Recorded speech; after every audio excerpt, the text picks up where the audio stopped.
जळगाव जिल्ह्यात बोगस डॉक्टरांविरुद्ध पोलिसांनी कारवाईची मोहीम राबवली आहे. काही डॉक्टरांविरुद्ध आपण गुन्हे दाखल केले. काय नेमकी कारवाई झाली? जळगाव पोलिसांना अशा तक्रारी प्राप्त होत होत्या की दुर्गम भागामध्ये कुठतेही सर्टिफिकेट नसताना काही इसम हे इंजेक्शन्स देत आहेत आणि डॉक्टरचा व्यवसाय करत आहे.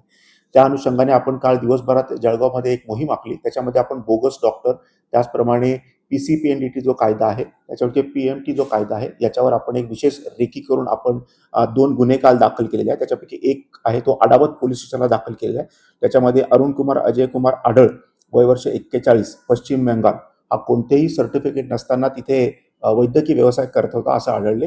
त्या अनुषंगाने आपण महाराष्ट्र वैद्यकीय व्यवसाय अधिनियम 1961 कलम 33 अन्वये आपण त्याच्यावर गुन्हा दाखल केलेला आहे. त्याचप्रमाणे भुसावळ बाजारपेठ पोलीस स्टेशनला देखील याचप्रमाणे जनसेवा क्लिनिक तिथे एक आहे आणि तिथे उमेश सपकाळे हा इसम देखील कोणतेही वैद्यकीय परवाना नसताना डॉक्टरी पेशा करत होता अशा आढळल्यावर आपण त्याच्यावर देखील गुन्हा दाखल केलेला आहे आणि ही मोहीम आपण अशीच चालू ठेवणार आहोत.